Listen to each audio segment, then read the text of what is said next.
Welcome to the Spiritual Principles Made Practical podcast. Today, we're very fortunate to have Dr. Emma Wagner with us.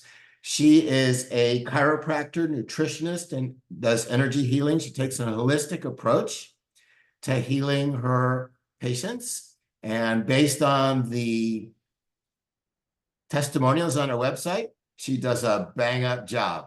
So tell us about your background and how you came to do what you do and what is unique and special about you. Thank you, Scott, for having me today. I'm really excited to come and share a little bit about my story with your platform. So a little bit about me. I'm a doctor of chiropractic. I've been a doctor of chiropractic for 24 years. This is really what gives me access to the physical body, to joint alignment, posture, but also the brain and how we can tweak the brain so that the body works better. I'm also an energy healer. I started my energy healing journey 30 years ago, and this is what got me into chiropractic school. The energy healing part is really what I feel like gives me access to the mental and the emotional stresses that might be stored into the body and how we can change how we perceive those stresses, release those stresses. And I was listening to a very interesting podcast just before I jumped on, and it was talking about how memory is not stored the same way in the body as on a machine. And it's really interactive, and we can modify and change our memories. And that's a lot of what I do with patients by changing the way they felt about an event that happened in their past. And then I'm a medical intuitive. I've been guided since the age of 12. And I decided to incorporate that guidance in my practice after a few years in practice. After a few of my clients came in and say, honey, you have a gift. And I was like, what are you talking about? I'm educated. I just went to school. And they're like, no, no, no, honey, you don't understand. People that just went to school don't do what you do. And so I started definitely talking to my guardian angel and start looking into that piece that I didn't really connect at that point yet. And I would say now, in the last 10 years, I've really pushed that medical intuitiveness. And I would say 90% of my patient comes because I can scan their system. I'm pretty accurate. I'm able to read and I'm able to correct a lot of things with the tools I have that works on the physical, the emotional, and the mental. So it's very excited to help people reclaim their whole health and take charge of their own body by doing what I do. Yeah, it has an amazing impact, and the number of people that do that is, not enough. Yeah, exactly. So it's funny because we have one of my assistant is going on vacation, and she decided to take a month to go to Hawaii because she had an excellent opportunity there. And so we've been working with some of my clients, some of my patients that have been willing to step up and want to help us out while one of my assistant is gone. And yesterday, one of them was like, honey, you're so lucky to be able to work and help people feel better. And it's like, it feels so good to be in your office because everybody is smiling, everybody is happy, everybody feels so much better when they leave. And that's what I want. And for me, it's that idea to make a better world by helping people connect with themselves, understand how magical they are, and really encourage that aspect of life. So when you do diagnosis of people, my understanding is that different people are receptive to starting in different places. Yes. And how do you decide, are you going to work, how do you decide if you're going to first address, physical alignment, or whether you're going to address mental state, or whether you're going to address energy flow in the body, or how do you handle? So I always start by asking the system what's the priority. It's not true. The first thing I do is reset the brain because most people have a brain that's not working properly and they don't perceive their reality properly. So one of the first things is that I really work on the brain and I get them to start perceiving and understanding what's going on in their system. Because if the brain is cut off, there's not a lot of healing that can happen. So the first step is that getting the brain connected. And the second step, I'm asking the body because the body knows more than I do. And I'm asking simply the body, what's your priority? Is it physical? Is it emotional? Is it mental? And if it's physical, let's work on the physical and the alignment. If it's emotional, let's do some emotional release. And if it's mental, let's look at your pattern, your trauma, your stress, and see how we can set you in a better direction so that you can have a better direction in your life. With your clients, are they pretty receptive when you, let's say that you scan the body and you get that it's mental? Are they pretty receptive to the idea that their mental state is causing their physical distress, or is that something that you have to kind of try and convince them of? So it depends. There's some people that come to me and they've been referred in by friends of friends, and they kind of know what I'm doing. And there's some people that are coming to me because they saw an ad on Facebook, or they, they did Google, and they have no idea what they're coming into. And they're not really trusting at first. So the people that have the trust, it's easy to be like, okay, that's what I'm seeing. And I'm making it, and in my practice, I make it clear why I'm finding this. And I'm showing them, because for me, it's more important that you take charge of your own health, that I'm responsible for your health. And so if you feel it, and the main goal is that you start feeling what's going on, and you start feeling your body getting weak, and you start feeling that this is affecting you, it works better. So for me, I want to integrate the patient responsibility and sensation and awareness into this process. So when I work with people, I have the philosophy that the easiest time to frame a relationship is in the very beginning. So I set out all of the parameters of the relationship and how we're going to communicate and what we're going to communicate and what the expectations are. And then if they turn and run the other way, they've just really saved them and me a bunch of time. And if they don't turn and run, then we have a pretty good chance of success, because I've sort of laid it out of how this is going to work. Yeah. And do you do any of that up Definitely. front, kind of Definitely. get prepared for what's coming work? Exactly. And for me, I need really people to be safe, to be relaxed, to be trusting. So all that happened in the first two visits, where we talk about what's going to happen, what are the expectations, what's happening, what is this I'm looking for, how does it work? Is it going, a lot of people, because I'm a chiropractor, are afraid that it's going to be painful, or I'm going to whack their neck, and it's going to be brutal. And I'm like, no, not at all. This is not at all what we're doing. And so when we set boundaries really early on, and we explain what's going to happen, and we explain energy work, I have very little problem with my patients. Yeah, no, that's smart. I'm trying to, what else could I ask you that I would be interesting for everyone to know? Let me think. What drew, well, you already said that you were kind of drawn to this, for a long time. Yeah. Do you? I felt like I was guided the whole time. From age 12, when I met that spiritual guardian angel, and I started to have developing a relationship, it was my, I didn't think it was a spiritual guardian angel at first. I thought it was just an imaginary friend. And it was an imaginary friend that would call to me to go walk to school. I would go horseback riding. I would call him to go horseback riding.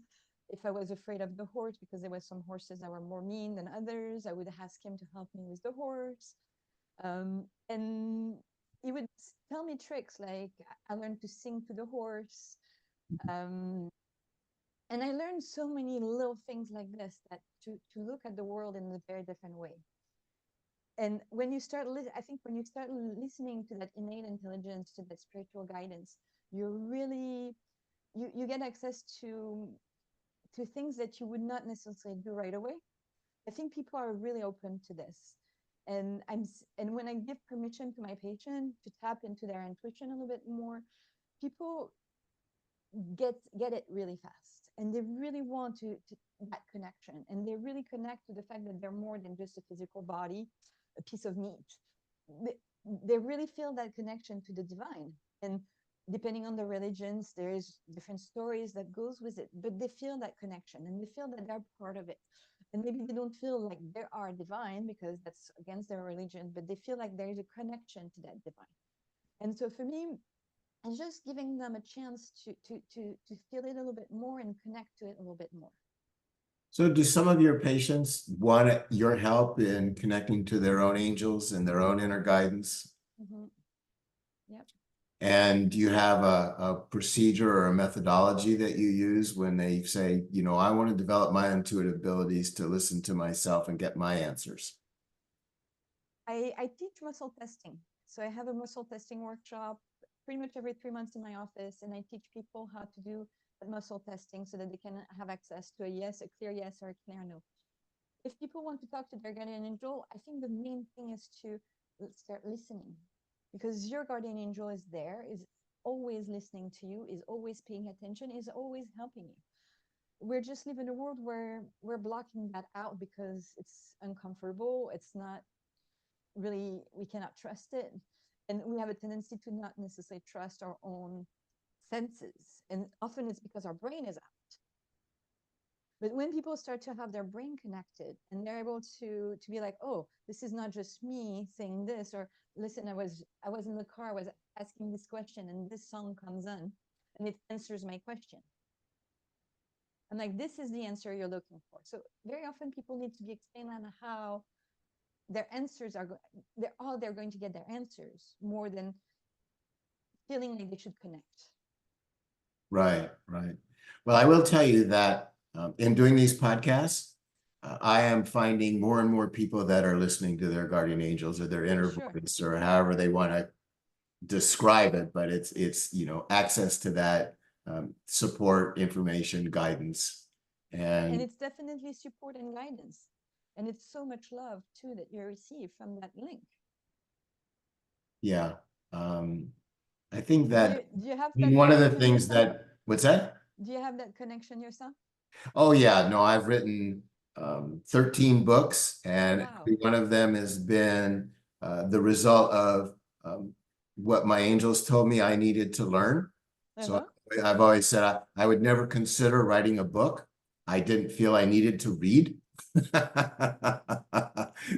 So, no, I've been asking my angels questions for 40 years Awesome. and writing down the answers. And when I have something that really perplexes me, I ask the question and I listen and I write, and then I I use that. regret not to have written a lot of those answers that I got when I was a kid, because I feel like it would be so much easier. And the message I'm getting right now is I need to write a book about what happened to me and how it happened and what I learned. And I'm trying to go back to all those teaching and to those weird answers I got.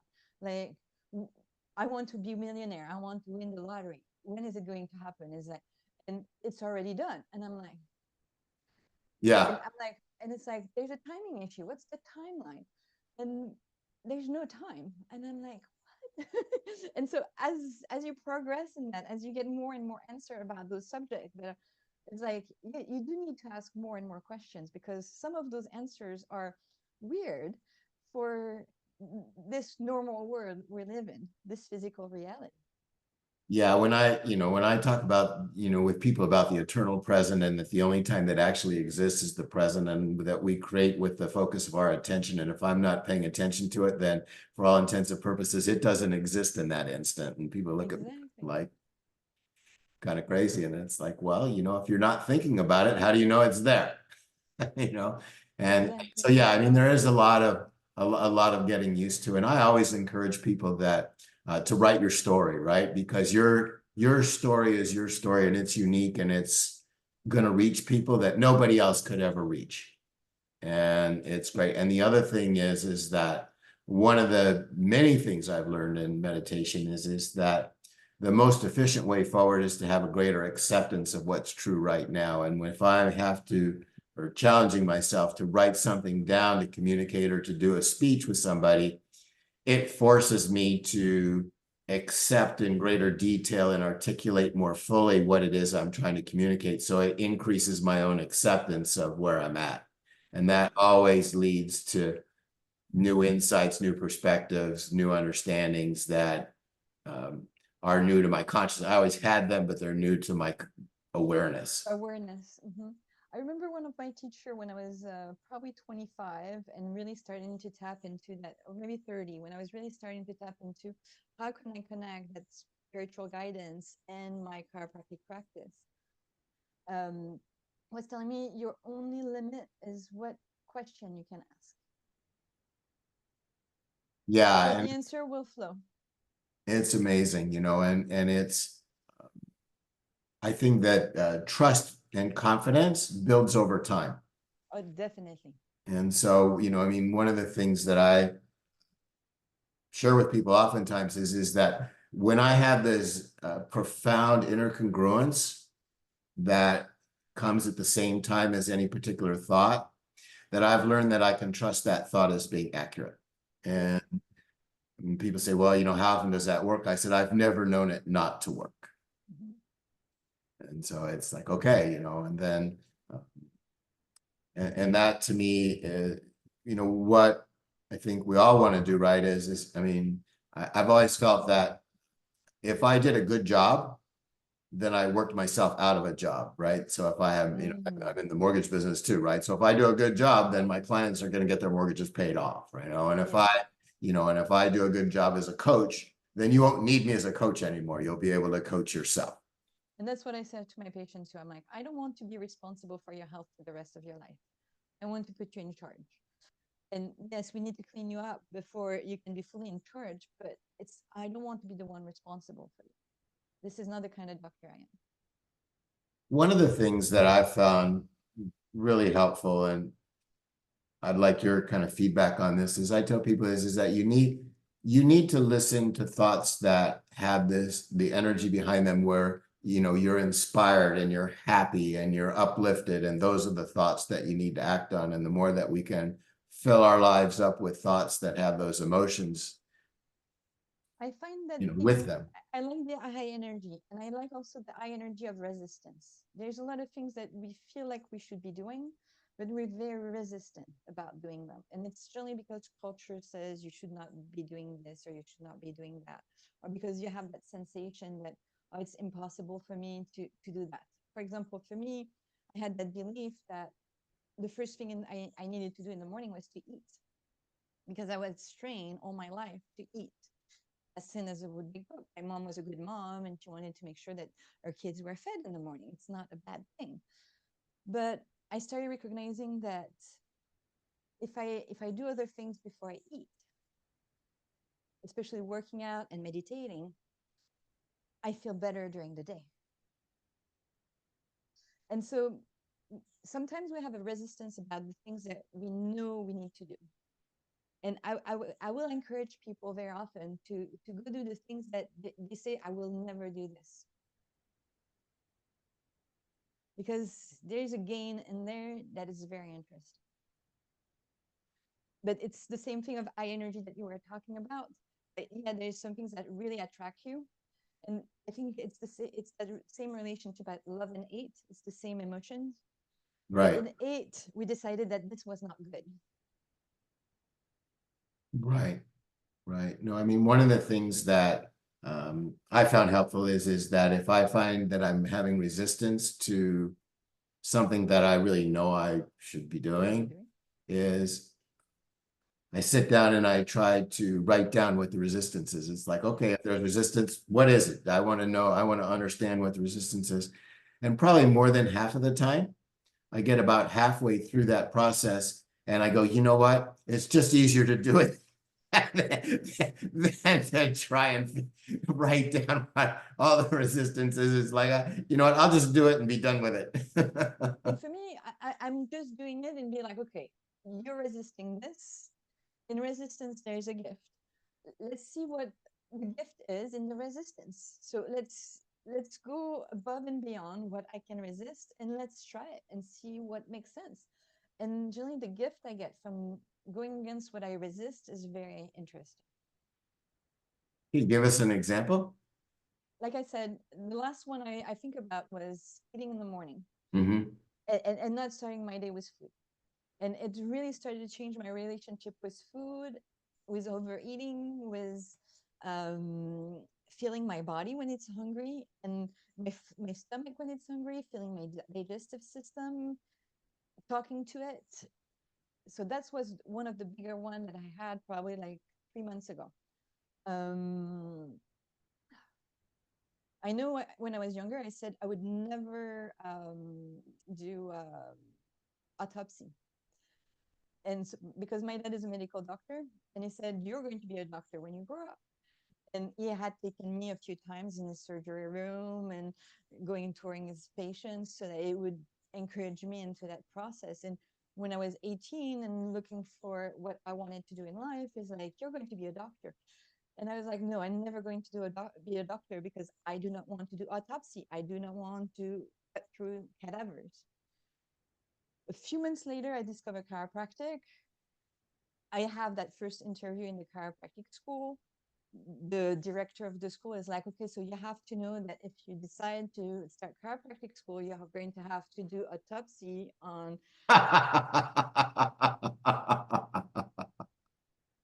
And at that time, my brain went, "I'll Oh, do it." wow. And it was a very magical experience. And we came into this with a lot of respect. What you can learn from a cadaver is interesting. I remember still like the dissection of a foot and how the muscle are so interconnected, how when you take off the layers of the body and you start getting closer to the bones, it's such a beautiful experience. But in my brain, in my 18-year-old brain, there was a deep resistance against that. There was a fear. Yeah, one of the things that I've studied is how fearful and resistant I am in anticipation of doing something I, in some level, really don't want to do. And then the actual experience of doing it is not awful at all, or at least is much less difficult than the resistance before, right? Exactly. So it's like, so I've started to train myself now to say, well, my probably doing what I'm resisting is going to be easier and more pleasurable than fighting the resistance. Uh-huh. There's that quote that's circulating on social media right now, and it says something like, "It is hard to gain. It is hard to be fat, and it is hard to lose weight. Choose your hard. It is hard to be married, and it is hard to be divorced. Choose your hard." Yeah. And that's what it is about life and about living this life. It's you have to choose what you want to do, and if you feel like, "Oh, I don't want to choose," you're choosing. Exactly. And Exactly. so it's that idea about, well, I want to be intentional in the way I live life. I want to choose my heart and I want to choose my path. And I want to know that I'm going in the right direction for myself, that I'm picking up with my guidance. I mean, to me, that's the big attraction of spirituality is that my understanding or definition of spirituality is accepting what's true and aligning with what's true in ever greater degree. And one of the things that I've found through my decades of spiritual practices is that the more that I grow and understand, the more real freedom I have to choose. And, Yeah. and I'm always, I mean, every year I discover things that I was doing on automatic pilot that I didn't even recognize that I had a choice about whether to do that or not. Yeah. And it's always exciting for me to realize, wait a minute, I've just assumed I had to do it Yes. this way, but actually there are choices. I can try something Yeah. else, or I can do it differently if I want Mhm. to. I And love that fact that we have so much choice and so much freedom, and we can choose where we want to do and how we want to act. And a lot of people that might be listening to us today may feel like they're victim of their situation and victim of their life and be like, "Oh, they're not talking for us there." And it's very important to change from that victim mindset to that freedom mindset and to find how can we reclaim our responsibility and what is happening to us in that daily life. And maybe the situation will not change overnight, but we can start planting seeds and making baby steps toward a better future. I mean, to me, and I've worked hard to find the language that people can identify and relate to. And the best way I've found to express it so far is to say, we just need to be honest with ourselves about what we're about where we are and what we're thinking and what we're doing. And and just be really honest with ourselves about all that. And if we keep increasing that level of honesty, then we'll be on the right road, and Definitely. things will continue to improve. And the more honest you are with yourself, the more you're allowing your emotions to kick in. And I love emotions because emotions are really the fuel that is going to give you the energy to change your life. I love anger. I think anger is one of the best emotions, one of the most misused one, but one of the best emotion when we're stuck into that survival and forcing us to move into a different directions. And that anger really is about kicking yourself in your own butt, not being angry at anybody else, but at yourself and getting your shit together so that you can do what you need to do so that you. So give me an example of how there was a beneficial response to anger that really worked out for somebody, anybody. So I know a few years back, my husband was driving me insane and making me mad because I don't even remember what. It's not important what, but I'm sure a lot of women can see that where their husband is driving them insane because they're annoying. I know my wife would agree with that. And instead of being, I and for a long time I was like mad at my husband, and I didn't want to get to, we were start pushing against each other, and it was not feeling good.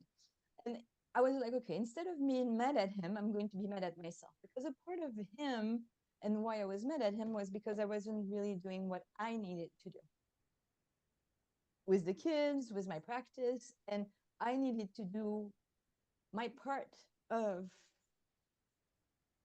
of the job. And so I decided to be mad at myself. I decided to kick myself in the butt, to start walking more, to start being like, this is the food we're going to have in our fridge. This is the lifestyle I want to have. If you want to do something else, fine, but this is my lifestyle. And there's no way, because I was mad at him, I could be like, you want to do this? This is on you. It's not on me. Yeah, And so it allowed me to be like, take power about my own choices right.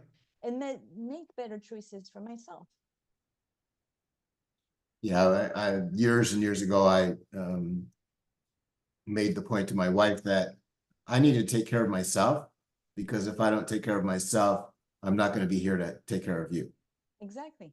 And it took a while, but the truth of that sunk in, and so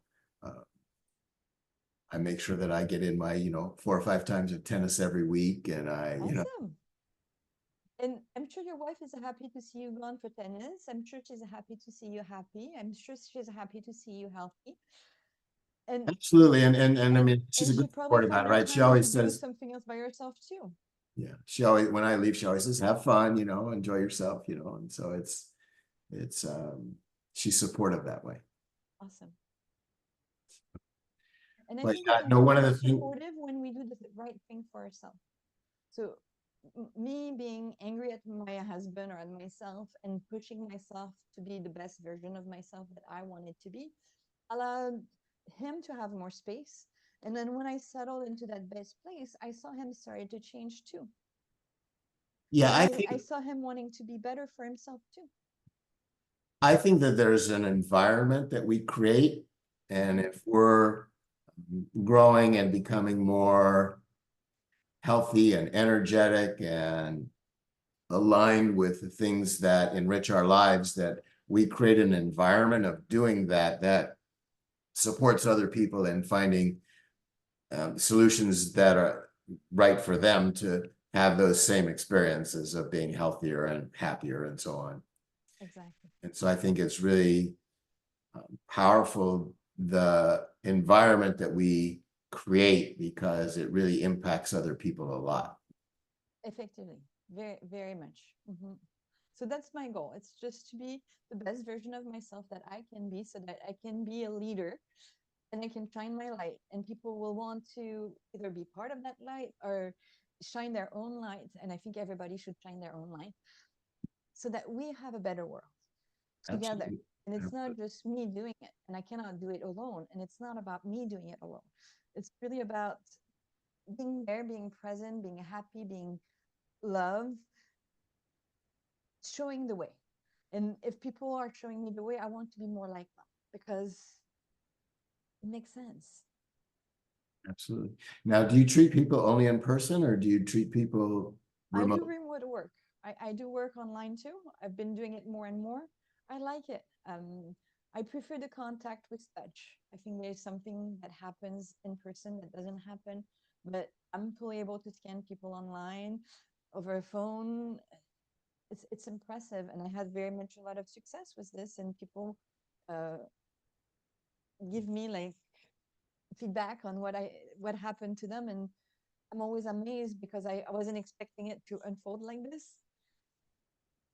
And I see it unfold and I'm like, yeah, it's the perfect way it should be unfolding. It's so That's interesting. great. That's great. That's great that people don't have to, live next door to you to be able to access what you have to offer. Mhm. I like that. I Yeah. think at first I was worried. So I had my first experience of energy healing when I was 16. I was in a seminar, we were doing Silva mind control, and they put us in a deeper state of meditation and asked us to focus on family of people that were in the room with us that we know were sick. And without giving us what sickness they had, they were just giving us the name, the location, the date of birth, so that we could focus and zoom in. And in that first experience, I felt myself in a lockdown. I couldn't breathe. I couldn't move. I could feel my blood flow not flowing. I felt like I was dying. It was a very scary experience. And that was my first experience at 16. So before I got the courage to take on that fear, to experience that again, it took me quite a few years. But I've been doing, again, remote work for 6, 7 years now. And not in those extreme situations of people dying.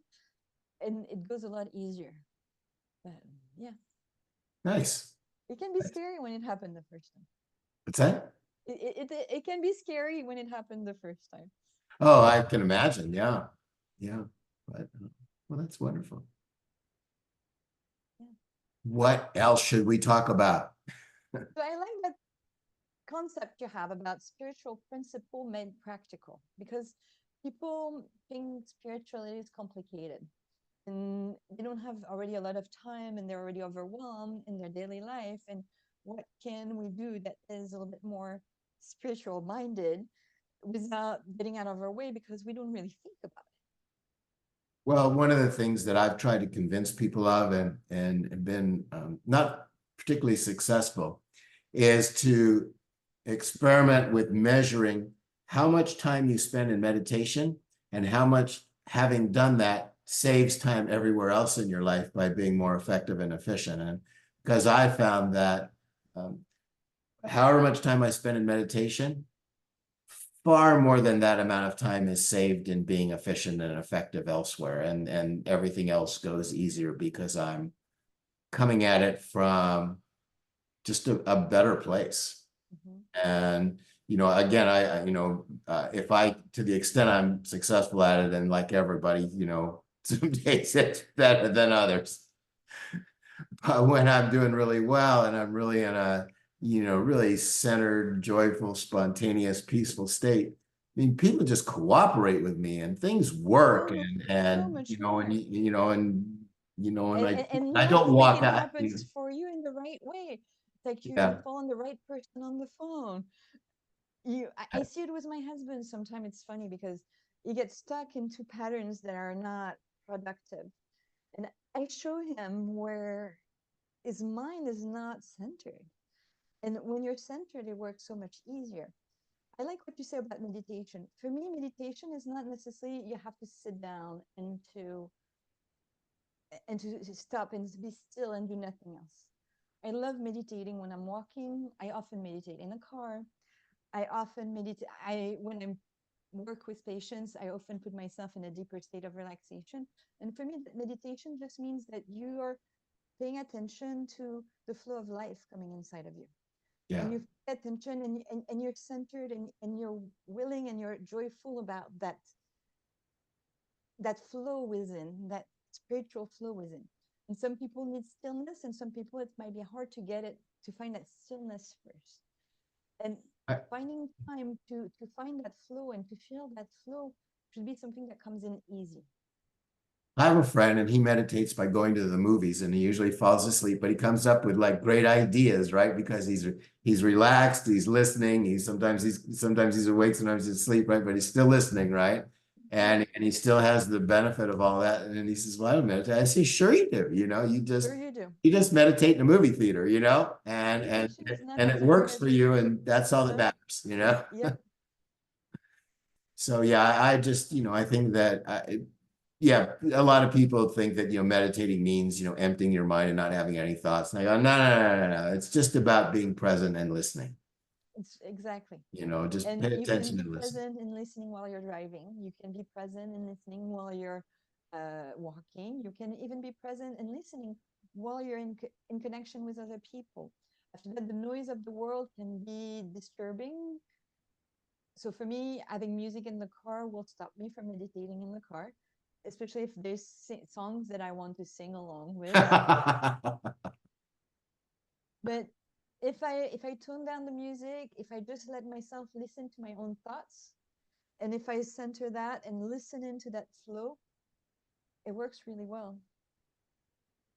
Yeah, I think that, one of the things that I found is true for me and certainly is true for others, as I've observed it, is that what I'm really excited about and inspired about doing is what I need to be doing, because no matter what I'm going to pursue, there are going to be challenges along the way. Oh, always. And if That's I'm where choose your hearts falls in. there, exactly. But in order to be able to pick myself up and try again, I've got to be really committed to it, really Mhm. enthusiastic about it. It's got to be important to me to want to get up there and do it again. And that's what, making spiritual principles practical is for me is that, I'm going to keep getting better at this and better at this and better at this no matter what, and I've had um, my share of successes and I've had my share of failures too, I mean, it doesn't always work, but I will say that uh, learning from my mistakes, my success ratio keeps going up. I always Yep. like to say that nothing is guaranteed or for certain, but what I can do is I can increase my chances of success. Yep. And every time I see an opportunity to increase my chances of success, I try and take that opportunity. So give myself the best chance. Awesome. I love that. Yeah. And, and just, I've got a lot of these, and they're in my books and stuff, but a lot of these phrases that I lean on a lot. And one of them is that there's no guarantee that being myself is going to work, but I'm 100% certain, not a doubt in my mind, that if that doesn't work, nothing else would. So it's my Exactly. best chance. Uh-huh.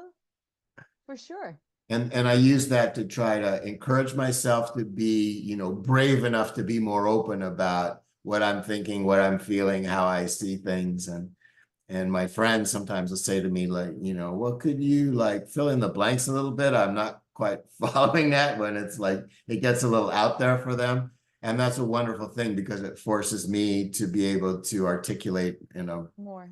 a more effective manner to people, which also increases my acceptance and alignment. I used to talk so much about light, and then a friend of mine said, you're losing a lot of people when you say that. And I said, well, I could just, instead of saying light, I could just say truth, and more people would understand that. And I mean the same thing.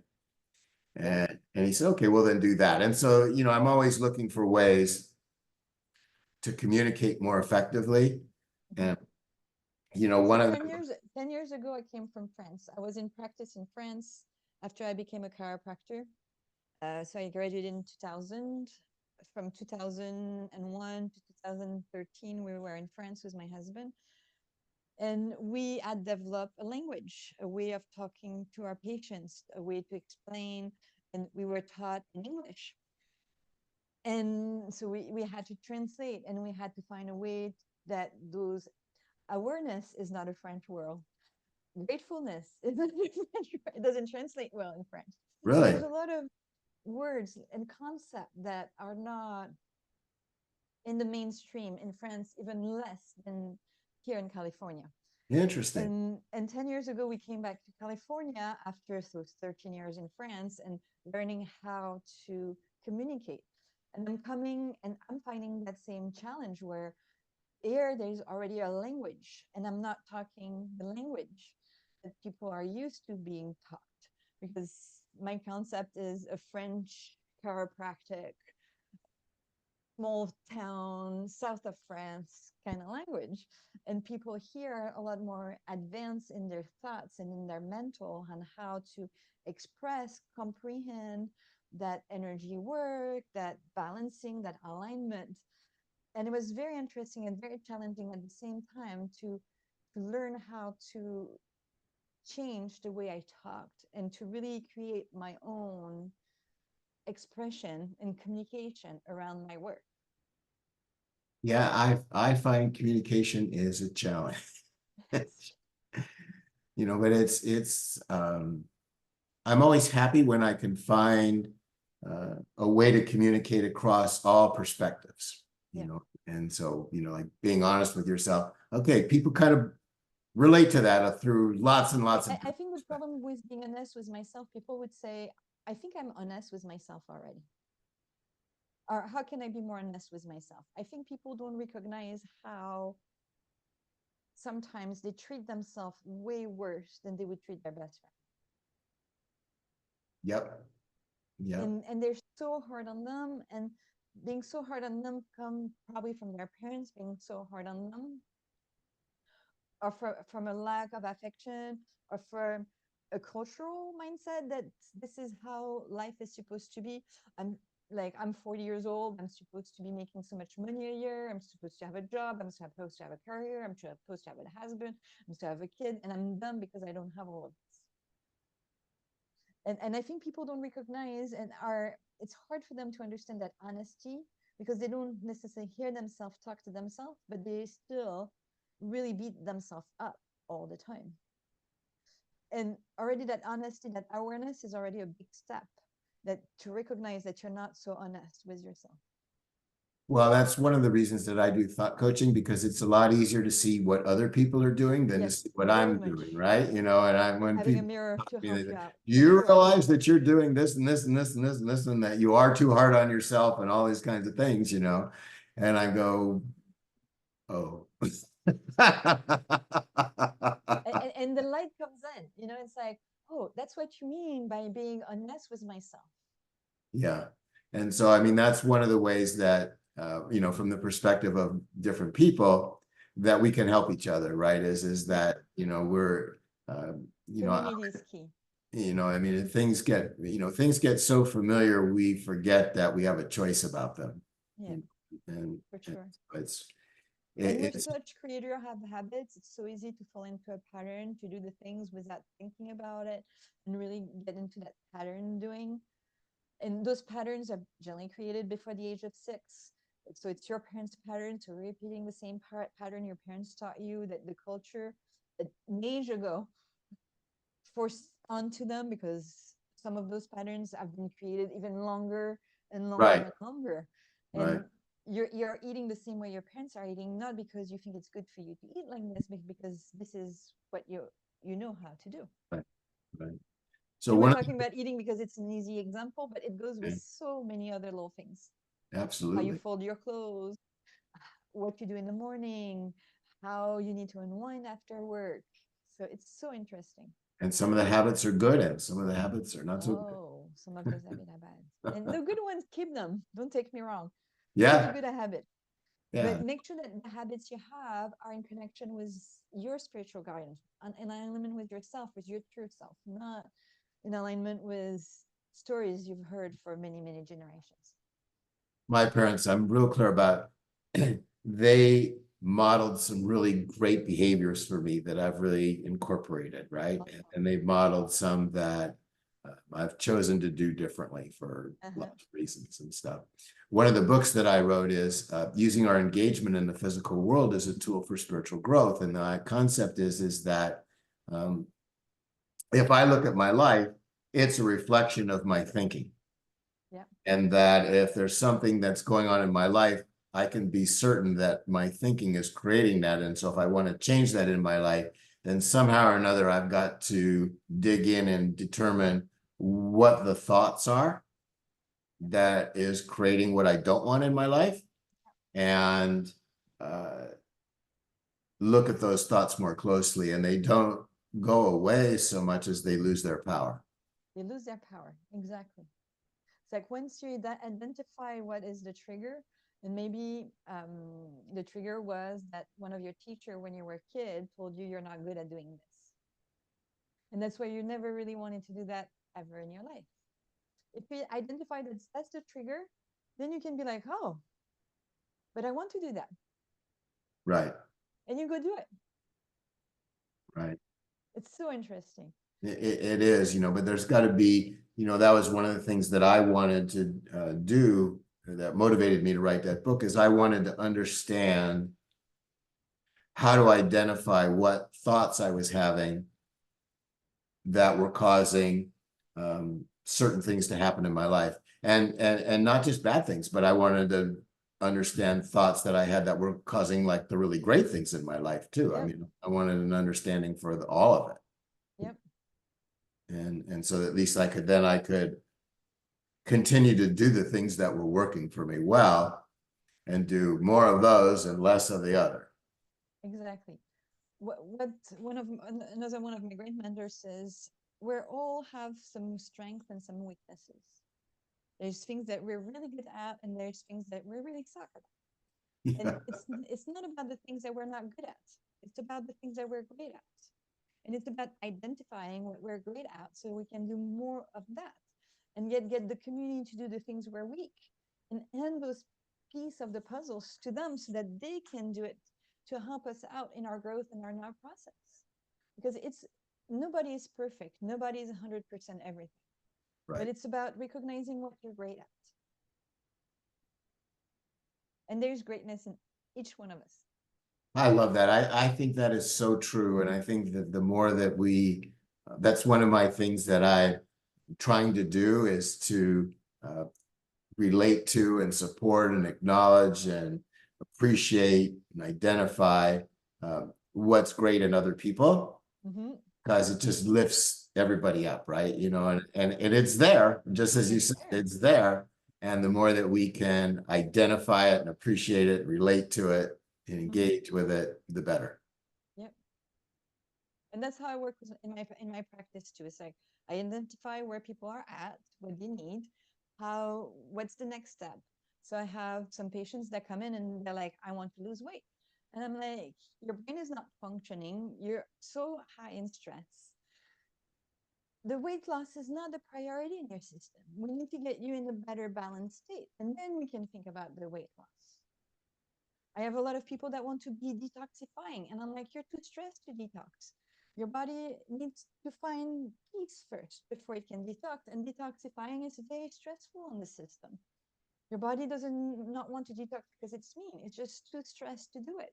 So let's work on the stress level first, and then you're going to see your body will want to detox again. So it's very interesting how I think we're lucky in a way that we have internet and that we have access to so much information, but it gives us that full sense that we can choose and pick what we want. And culture is kind of pushing that on us. You have to be a size 2, you have to you have to look young, you have to do this, you have to do that. And it's very much against nature, what we're seeing more and more in this world. And so when we start being like, okay, let's feel that flow of life, let's really connect to the truth within ourselves, with our own nature, and where are we at, and being honest and being truthful for ourselves, and being like, okay, I'm in this situation. And it's not about changing it. It's first acknowledging that we're in this situation. And most of the time you put yourself there. And then you can start seeing the steps that you need to do to move out of it. But it's not about, oh, I'm deciding here, the slave master, I call it often the slave master. Decide, this is what you want to do. And then the body has to follow the slave master. And I'm like, no, your body is not a slave. You have to find a different relationship with it. Your body is your best friend. You have to encourage it. You have to treat it as your best friend. If your best friend was crying because his heart was broken, you would not beat him up and say, "Oh, it's normally, it broke up with you because you're ugly, you're fat, and stupid." You would not never say that to your friend, and yet you say that to yourself. True enough. True enough. So, yeah, there's this system is so magical. When we start respecting it, there's so much gift to it and so much success, like you were saying. And at any age, we can get into it. I think it's wonderful that you teach your clients how to get better at self-care and self-nurturing and stuff. And I think that's a wonderful thing. I always admire people in the healthcare field that do that, because there's a lot of pressure in the healthcare field not to do that, right? To, as you said, I mean, take a pill and then take another pill, right? Mm-hmm. Or I had a patient this morning. She's like, I don't want to go see my medical doctor because every time I come in, she wants to talk to me about the cancer I had 2 years ago. And she scares me about that cancer and tell me that if she's cancer free now, but she scares her into, you want to do this, and that to not have the cancer come back. And she's like, I don't want that relationship with myself anymore. I don't want to live in fear of having a cancer again. I want to trust that my body is doing what it needs. And having a medical doctor tell me all the time that if you don't do this, this is going to happen, is not the solution I want. Well, and I like to share with people all the time is when medical professionals have told me stuff was going to go wrong with my body if I didn't do such and such a thing, and give them, one time I had a clicking in my jaw and the chiropractor said, oh, you've got TMJ and you need to do this extensive headgear and all this extensive stuff. And if you don't do it in 2 years, you're going to be paralyzed. And oh God, it did absolutely none of the stuff that he said. And now it's not 2 years later, it's 25 years later. And I mean, I got to say, I don't think I'd be playing tennis 4 times a week if I was paralyzed, Yeah, that would be difficult. But I mean, I've got a lot of stories like that where, dentists and doctors and various people have told me stuff that was just, that I just disregarded. Every day. I see. In my practice, I offer what I call a Discover Vitality session. It's a small sessions that at first I was offering for free, and I was offering it free for a lot of the community leaders, like hairdressers, like people that had a contact. And I would, for starting my practice when I moved to the United States 10 years ago, and I would bring them in and I would work on them and send them off. And I would not see those people for another month, sometimes year, sometimes 2, 3 years. And so that was 10 years ago. And I just saw a woman that I did one of those sessions probably 6 months ago. And she's like, I still remember this session that I did with you. I felt so much better. And I still talk to all my clients about you because that visit changed my life. Awesome. And for me, I was like, I never saw her again. Maybe she didn't like what I was doing. Maybe I didn't know what she was, you right, don't know. right. No, You never know. make stories in your head where maybe I was not appreciated. Maybe we didn't have a good connect. You don't know. But when she told me that, like almost 10 years later, I was like, wow, that changed my perspective on what I was doing and how sometimes the body needs a lot of care, and sometimes the body needs just a little touch to just switch that vicious circle that people have a tendency to fall into, and boom, the vicious circle is gone, and they start to have a virtuous circle of life, and their health is getting better and better every day, and things happen like this all the time. Yeah, people keep trying to tell me, they say, well, you don't know how much you impact people. Impacting. You put it out there and you don't know, and and they say, and for every one that you hear about, there's lots more that you never hear about. Yep. So interesting. Well, this has Life been, is so interesting. yeah, it is. It is. Well, this has been delightful. I've really enjoyed having a chance to talk to you and I've such. enjoyed our conversation too, Scott. Thank you for Yeah. having me today. So because you do remote healing and this goes all over the place, we've had downloads in 43 different countries. So Wow, it's, awesome. yeah, I'd but like it's to only in work where English, you so work. I'm sure they speak English. Yes, and I speak French too, so that helps. That's good. That's good. So if somebody wants to contact you, what's the best way for them to do that? DrEmmaWagner.com. Okay. And you can send me a message. You can book an appointment, either in person or remote. You have a little bit of information about me, a little bit story of my life. It hasn't been updated in a long time. I'm not a big computer person, but that's the best way to still contact me. Well, that's great. And I think that people would be well served to do that. Thank you. Well, thank you again. It's Thank you been so a much real for having me. pleasure. And I will wrap this up.